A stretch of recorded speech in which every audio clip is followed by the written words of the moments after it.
Halo semuanya, aku Febina Nisa Sabila. Di video kali ini, aku dan teman-teman aku akan membahas materi tentang alat-alat optik. Sebelumnya, alat-alat optik adalah alat-alat yang menggunakan lensa dan cermin dengan memanfaatkan sifat cahaya yang dapat dipantulkan dan dibiaskan untuk melihat. Nah, alat-alat optik ini ada hubungannya dengan organ penglihatan kita loh.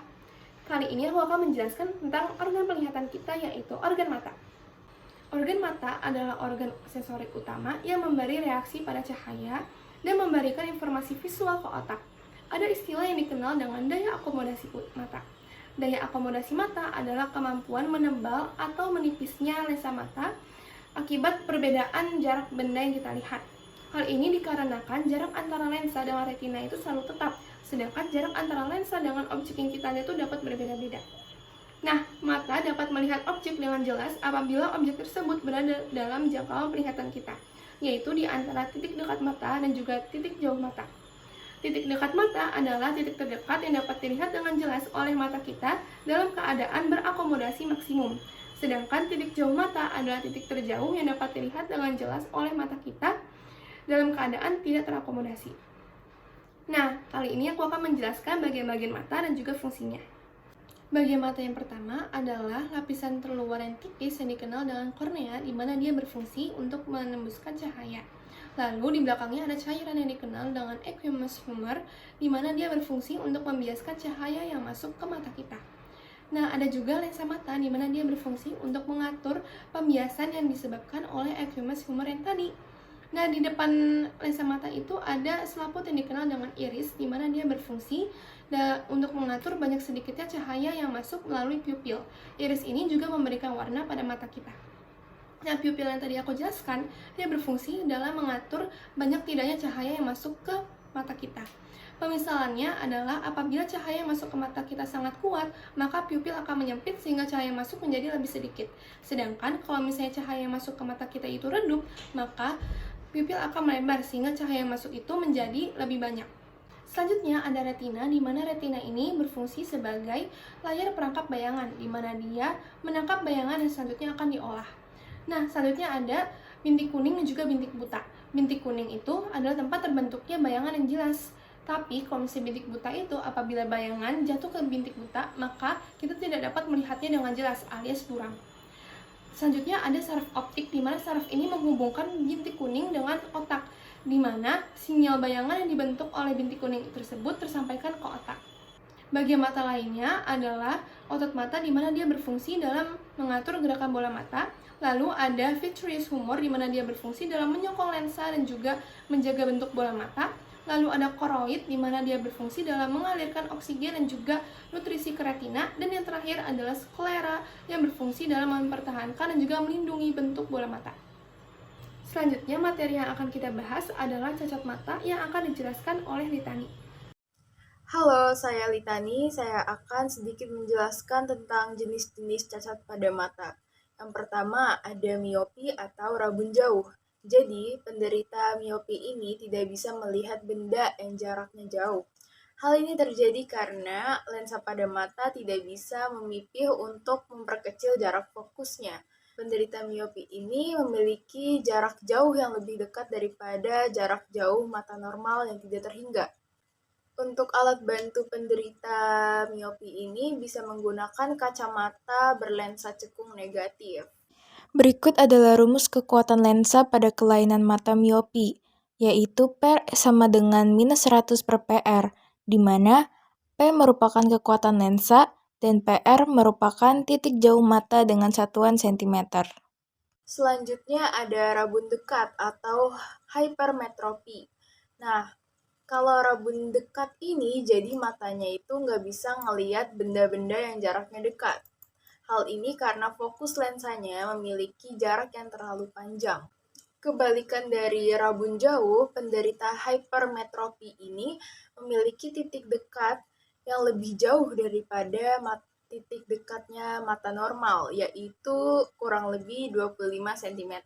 Dan untuk alat bantu penderita ini bisa menggunakan kacamata berlensa cembung positif.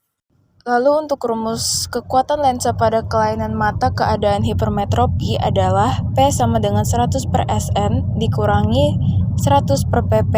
di mana P merupakan kekuatan lensa, SN merupakan titik dekat mata normal yaitu 25 cm, dan PP yaitu titik dekat mata hipermetropi. Yang ketiga ada mata tua atau presbiopi. Nah, biasanya yang mengalami presbiopi ini adalah orang tua yang daya akomodasinya udah berkurang. Penderita presbiopi ini memiliki jarak titik dekat yang lebih dekat daripada jarak titik mata normal, yaitu kurang dari 25 cm, dan titik jauhnya kurang dari tak terhingga, sehingga dapat melihat benda yang dekat maupun yang jauh. Nah, untuk alat bantu penderita ini bisa menggunakan kacamata berlensa rangkap bifokal yang terdiri dari lensa cekung maupun cembung. Untuk rumus kekuatan lensa pada keadaan presbiopi, P sama dengan 100 per pp dikurangi 100 per ppr, di mana P merupakan kekuatan lensa dengan satuan dioptri, pp merupakan titik dekat mata normal dengan satuan cm, dan ppr merupakan titik dekat mata rabun dengan satuan cm. Yang keempat dan yang terakhir itu ada astigmatisme. Nah, astigmatisme ini adalah cacat mata ketika cahaya yang masuk ke mata tidak berpusat dengan sempurna karena cahaya tidak dapat melengkung pada daerah selaput bening. Jadi penderitanya nggak bisa membedakan garis tegak maupun mendatar dan dibantu oleh kacamata berlensa silinder. Sekian penjelasan jenis-jenis cacat mata dari saya. Terima kasih. Perkenalkan, nama saya Bagus Nugroho. Saya akan menjelaskan tentang loop. Nah, apa itu loop? Loop adalah sebuah alat optik sederhana yang digunakan untuk memperbesar gambar dari objek. Yang kecil, loop biasanya terdiri dari sebuah lensa konveks tunggal yang terdapat dalam bingkai atau pegangan. Cara kerja loop cukup sederhana. Ketika sebuah objek diletakkan di bawah loop, lensa konveks pada loop memfokuskan cahaya yang melewatinya. Cahaya ini kemudian diproyeksikan ke mata pengamat sehingga objek terlihat lebih besar dan jelas. Loop biasanya digunakan untuk membantu penglihatan dalam situasi tertentu seperti membaca teks kecil pada dokumen, memeriksa detail pada benda kecil seperti perhiasan atau peta, serta digunakan dalam bidang-bidang seperti entomologi dan sebagainya. Rumus untuk loop ini ada satu saja, yaitu perbesaran sudut anguler loop mata, tapi dibagi menjadi dua. Yang pertama, sudut anguler loop mata berakomodasi maksimum dan sudut anguler loop mata yang tidak berakomodasi. Mata berakomodasi maksimum. Mata berakomodasi maksimum merupakan cara memandang objek di mana otot siliar bekerja maksimum untuk menekan lensa agar membentuk secembung-cembungnya. Agar mata berakomodasi maksimum, bayangan yang terbentuk harus tepat di depan mata. Perbesaran sudut anguler loop mata berakomodasi maksimum dapat dinyatakan sebagai pembesaran loop yang dilambangkan sebagai M sama dengan titik dekat mata normal yang dilambangkan sebagai SN dibagi dengan jarak fokus loop yang dilambangkan dengan F dan ditambah 1. Mata tidak berakomodasi. Menggunakan loop dengan mata tidak berakomodasi, benda yang diamati harus diletakkan di titik fokus loop. Perbesaran sudut anguler loop mata tidak berakomodasi dapat dinyatakan sebagai pembesaran loop sama dengan titik dekat mata normal dibagi dengan jarak fokus loop.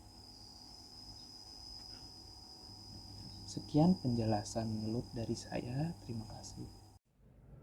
Halo semuanya, saya Zaid Alfaiz dan saya di sini untuk melanjutkan pembahasan tentang alat-alat optik dari pembicara sebelumnya. Alat-alat optik yang saya akan jelaskan ialah mikroskop. Nah, mikroskop sendiri di beberapa kalangan orang melihatnya seperti kayak benda untuk melihat memperbesar sebuah organisme atau enggak zat yang tidak bisa dilihat secara mata telanjang ya. Tapi secara garis besar itu tidak sepenuhnya salah. Jadi sebenarnya secara garis besar sendiri, mikroskop ialah benda yang dibuat untuk melihat sebuah benda atau organisme dan memperbesarnya berkali-kali lipat. Nah, mikroskop sendiri digunakan untuk mendapatkan sebuah detail dari benda atau organisme tersebut. Mikroskop sendiri terdiri ada antara dua lensa, yaitu lensa okuler dan juga lensa objektif. Yang pertama itu lensa objektif dan lensa okuler.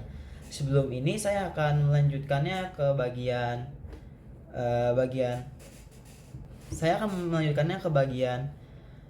bagian mikroskop ya. Sebelum itu saya ingin menampilkan sebuah mikroskop secara real life. Jadi mikroskop sendiri seperti ini ya teman-teman. Oke, saya lanjutkan tentang pembahasan saya tentang bagian-bagian mikroskop. Nah, mikroskop sendiri dari beberapa bagian ya, terdiri dari beberapa bagian. Yang pertama itu lensa objektif, habis itu lensa okuler, terus mekanisme pemegang objek atau stage yang di sini ya. Terus juga ada sumber cahaya. Sumber cahaya itu biasanya ada di bawah ini ya, di bawah stage-nya dan juga sistem fokus dari mikroskop itu sendiri. Lensa objektif berfungsi untuk memproseskan objek dan juga mengumpulkan cahaya dari objek yang sedang diamati. Untuk lensa okuler sendiri berfungsi untuk memperbesar gambar yang dihasilkan oleh lensa objektif. Nah, sehingga lensa objektif bisa dilihat dengan jelas gitu loh. Ini kayak bendanya itu seperti apa. Terus juga mekanisme memegang objek atau stage berfungsi untuk menempatkan objek ini akan diamati. Jadi kayak bisa kayak melihat objek gitu loh. Jadi kayak buat sebagai pemegang objek biar gak kemana-mana. Biasanya ada itu ya, ada nampan gitu untuk melihat sebuah organisme gitu kalau biasanya. Nah, terus juga ada sistem fokus yang berfungsi untuk menyusulkan jarak antara lensa dan objek. Sistem fokus sendiri menghasilkan gambar yang dihasilkan yang menjadi lebih tajam ya. Jadi sambil ngasih tunjuk gambar. Oke, saya akan lanjutkan ya dengan rumusan dari mikroskop itu sendiri. Kita lanjutkan. Mari saya lanjutkan kepada rumus dari mikroskop ya. Jadi pertama itu adalah mata tidak berakomodasi. Nah, prinsipnya itu SOK sama dengan FOK. Jarak lensa okuler sama dengan jarak fokus lensa okuler.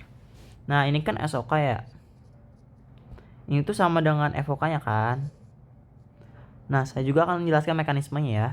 Ini S aksen objek OB dan ini SOB. Nah, ini sendiri SOB itu sendiri adalah jarak benda terhadap lensa objektif. Untuk S aksen OB itu adalah jarak bayangnya dari lensa objektif yang dia dari awal ini kan. Nah, ini kan benda. Nanti dipantulkan atau diteruskan ke lensa objektif. Terus karena mikroskop itu seperti maya ya, jadi kayak bendanya itu terbalik. Ya kan di sini nanti jadi titik itu terbalik. Nah, lalu diteruskan oleh lensa okuler, habis itu nyampe ke mata. Itu kinerjanya. Nah, untuk rumusannya sendiri ialah seperti ini, sebagai berikut. Oke. Mari kita lihat. Kan ada pembersihan lensa objektif ya, MOB. Nah, rumusnya itu S aksen OB sama dengan SOB. Jadi, jarak bayang objektif per jarak benda terhadap lensa objektif. Oke, kita lanjutkan ke pembesaran lensa okuler. Yang pertama itu ada SN, titik dekat mata. Jadi titik dekat mata yaitu sampingnya lensa okuler. Nah, baru ada jarak fokus lensa okuler nih. Jadi kita throwback lagi ya. Ini FOK-nya.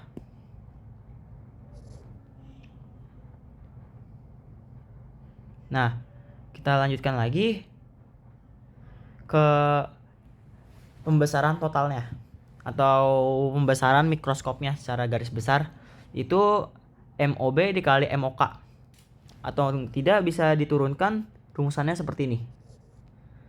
Jadi S aksen OB per SOB dikali SN per FOK. Bisa diturunkan ya rumusnya. Nah, untuk janjang mikroskop sendiri itu rumusannya S aksen OB ditambah FOK. Sekarang kita bakal lanjutin ke mata berakomodasi maksimum. Jadi mata berakomodasi maksimum itu berlaku hukumnya, prinsipnya SOK sama dengan SN min SN. Nah, perbedaan dari mata berakomodasi tidak berakomodasi sama mata berakomodasi maksimum itu ada ininya ya.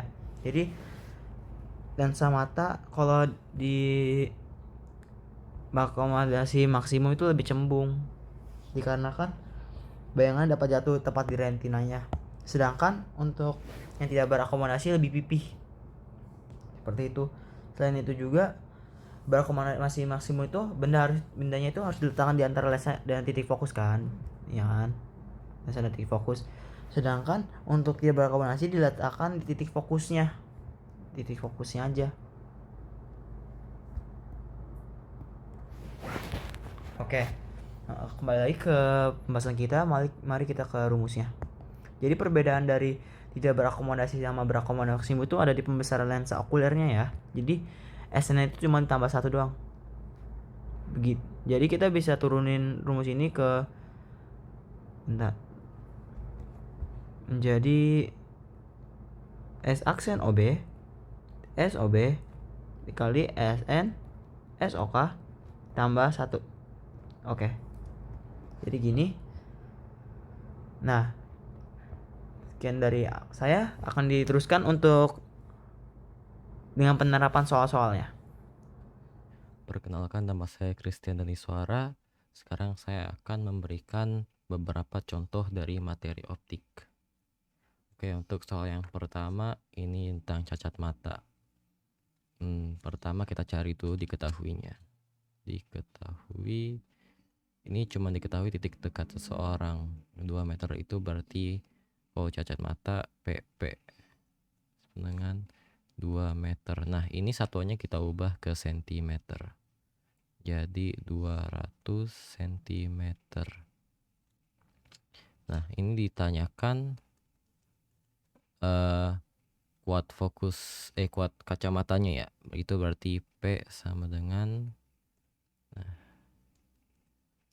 kalau di buku itu rumus P sama dengan 4-100 per PP.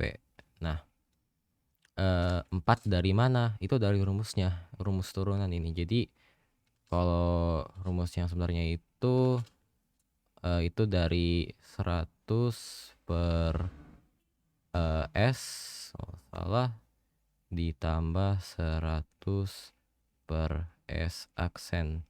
Nah, ini 100 per S. Nah, ini kan S-nya nggak diketahui ya. Itu kalau S-nya nggak diketahui biasanya 25. Jadi 100 per 25. 25 jadi 4. Nah, habis itu ini dari mana? Minus 100 per PP.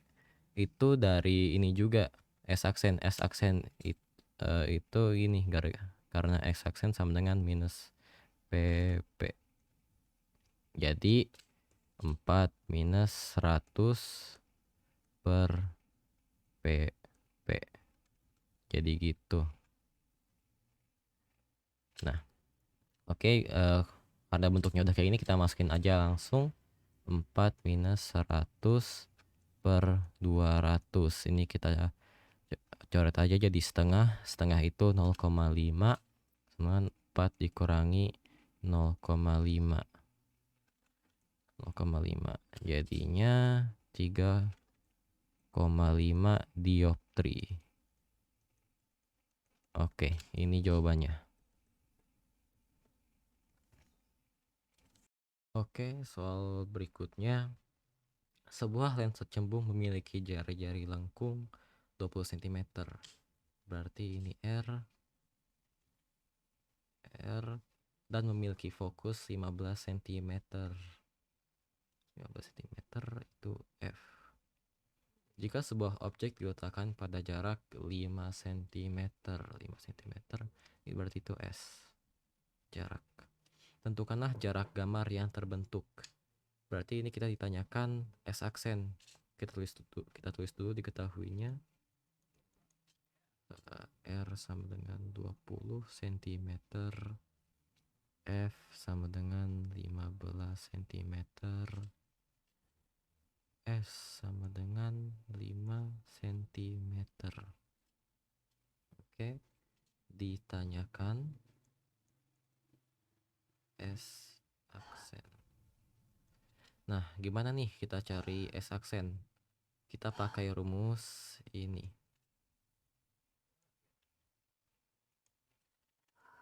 Seper F sama dengan seper S ditambah seper S aksen.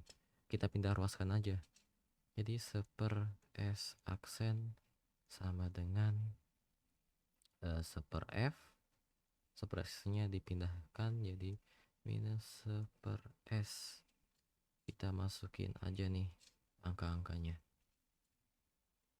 1 S aksen sama dengan 1 per F-nya 15. 15 minus 1 S. S-nya 5. Sama dengan, ini penyebutnya kita samakan. Yang kanan kita kalikan 3. Jadi 1 dikurangi 3 per 15. Kan 5 kali 3, 15. 1 kali 3, 3. Jadi 1 min 3 per 15. 1 S aksen sama dengan minus 2 per 15. Minus 2 per 15. Nah, habis itu gimana nih kita cari S aksennya? Kita cari S aksennya itu kita pindah ruaskan aja. Jadi yang ini kita pindah ruas kiri. Jadi 15 per 2. Minus 15 per 2 sama dengan S aksen nih pindah ke atas. S aksen 15 dibagi 2 7,5. Jadi S sama dengan 7,5 ini minus, jadi minus 7,5 cm. Oke, ini udah hasilnya. Jadi jarak gambar yang terbentuk adalah 7,5 cm. Soal berikutnya, loop kaca pembesar. Sebuah loop mempunyai jarak fokus 5 cm. Jarak fokus berarti F. Dipakai melihat sebuah benda kecil yang berjarak 5 cm dari loop. Itu berjarak 5 cm berarti S. Perbesaran angular loop itu adalah, kita tulis dulu diketahuinya. Diketahui F sama dengan 5. Dan S sama dengan 5 cm. Ditanyakan perbesaran angular.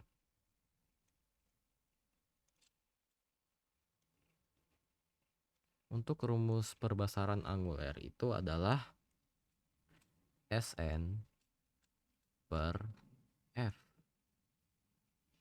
Nah, Sn itu maksudnya apa dan dari mana itu Sn? Sn itu jarak penglihatan normal manusia, yaitu 25 cm. Jadi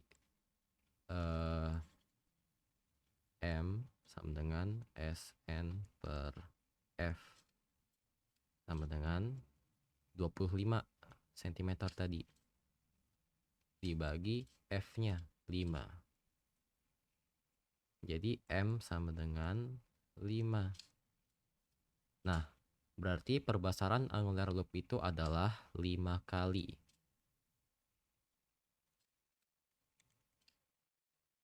Selesai. Soal berikutnya tentang teropong atau teleskop. Perbesaran sudut suatu teleskop dengan F okuler 25 cm dan F objektif 75 cm adalah, jadi kita tulis dulu diketahuinya. F okuler, lensa okulernya jaraknya itu 25 cm.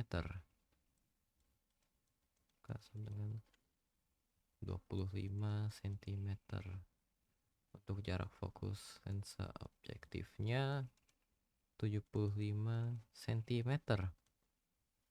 Nah, kita ini ditanyakan perbesaran sudut teropongnya, teleskopnya. Ditanyakan M sama dengan titik. Oke. Rumusnya itu ini masih gampang, yaitu M sama dengan FOB per FOK. Nah, kita masukin aja angkanya. 75 dibagi 25 sama dengan 3. Jadi perbesaran sudut teleskopnya itu adalah 3 kali. 3 kali. Sudah, penyelesaiannya ini. Oke, lanjut ke soal berikutnya. Oh ya, kamera saya baterainya habis, jadi mohon maaf. Oke, kita lanjut. Ketika berakomodasi maksimum, mata seseorang memiliki kekuatan 34 dioptri. Berarti kekuatan ini P. P-nya 54. Jarak antara kornea ke retina mata adalah 2 cm. Jarak ini berarti bayangan, berarti S aksen. S aksen. Ini berarti titik dekat orang tersebut berada pada jarak. Ini ditanyakan S-nya nih. Kita tulis dulu diketahuinya. P sama dengan 54D. Nah, S aksen sama dengan 2 cm. Ditanyakan S sama dengan titik. Oke. Jawab.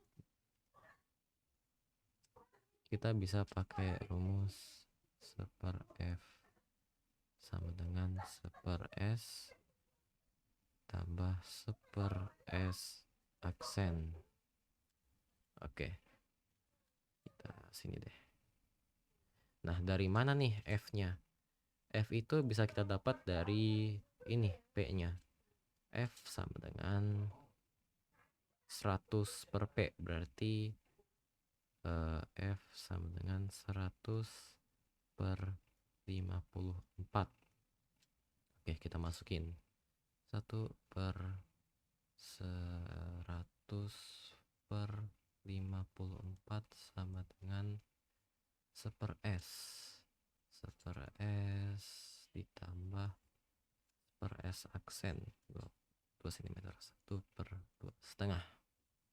Oke, kita pindah ruaskan jadi 1/S sama dengan 1/100/54 dikurangi setengah. Oke, 1/S sama dengan ini bentuk lainnya sama aja kayak 54/100 berarti ya. 54/100 minus setengah. Gimana? Nah, maksudnya jadi kayak gini, 1/100/54 itu jadi sama aja kayak ini, 1/1 kali ini dibalik 54/100, jadi 54/100 sama aja kayak gini, kurangi setengah. Penyebutnya kita samain dengan 54 dikurangi 50/100. 1/S sama dengan 4/100 nih. Lalu kita udah mau dapat nih S-nya. Kita pindah ruaskan aja. Ini 4 ke bawah, 100 ke atas. Jadi sama kayak kiri, yang S-nya ke kanan jadi di atas S-nya. Berarti S sama dengan 100/4. S sama dengan 25. Nah, kita udah dapat tuh hasilnya. Berarti titik dekat orang tersebut berada pada jarak 25 cm. Selesai. Oke, kita lanjut ke nomor berikutnya, yaitu tentang mikroskop. Seorang siswa SN, jarak penglihatan yang normal itu 25 cm, melakukan percobaan menggunakan mikroskop dengan data seperti diagram berikut. Nah, kalau diagram mikroskop kayak gini itu ada 2 macam. Itu ada berakomodasi dan tidak berakomodasi. Nah, kalau untuk yang model kayak gini, ini itu bentuknya berakomodasi maksimum. Kalau saya sih ngelihatnya dari bentuk ininya, kayak ngebentuk V. Kalau ngebentuk V gini, bagian ininya itu berakomodasi maksimum. Oke, sekarang kita coba cari diketahuinya. Kan ini udah ada diketahui. SN sama dengan 25 cm. 25 cm. Oke, SOB 1,2 cm.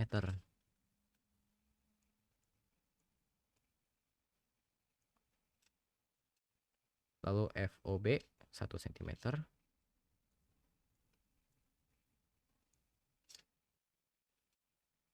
FOK 3 cm. 5 cm.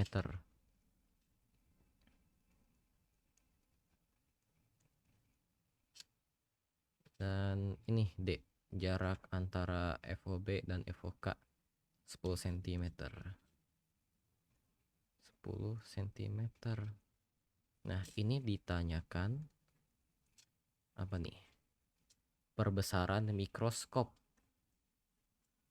Perbesaran mikroskop. Perbesaran mikroskop yang berakomodasi maksimum. Nah, kalau berakomodasi maksimum berarti itu rumusnya gini.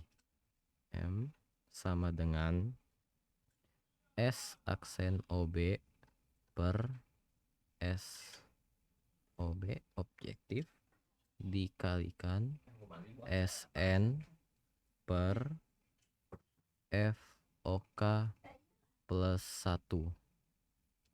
Oke, gini. Kan kita udah punya SOB, SN, dan FOK-nya ya. Kita ya cuma nggak punya S aksen OB. Nah, gimana tuh cara dapetin S aksen OB-nya? Kita bisa pakai rumus lensa ini. 1/F sama dengan 1/S plus 1/S aksen. Kita tinggal pindah ruaskan aja.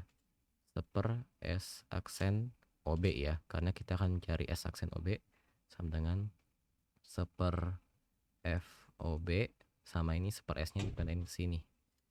Dikurangi 1/S OB. Nah, tinggal kita masukin aja yang diketahui. 1/FOB-nya berapa? 1. Dikurangi 1/SOB 1,2. Nah, kita samain deh penyebutnya. 1/S aksen OB sama dengan ini dikali 1,2 ya. Berarti 1,2 dikurangi 1/1,2 ya kan? 1,2 dikali 1,2.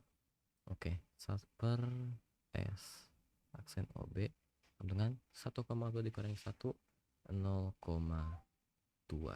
0,2 per 1,2. Nah, supaya bisa mencari S aksen OB-nya, itu kita pindahin. 0,2 pindah ke bawah. Ke bawah sini. 1,2-nya pindah ke atas. 2. Dengan S aksen OB-nya pindah ke sini. Gak usah ditulis lagi satunya kalau pindah ke bawah, karena sama aja S aksen OB. Jadi nggak perlu tulis, langsung aja kayak gini. Jadi S aksen OB sama dengan 1,2 dibagi 0,2 berapa? 6. Sekarang kita dapat S aksen OB-nya. Kita masukin ke rumus. 6 per SOB berapa? 1,2 cm. 1,2. SN berapa? Tadi udah diketahui 25. Per FOK-nya berapa? 5. Ditambah 1. Oke, 6 dibagi 1,2 itu 5. 25 dibagi 5, 5. 5 plus 1. 5 dikali 5 tambah 1, 6. 5 dikali 6, 30. Berarti M totalnya sama dengan 30. Jawabannya A. 30 kali.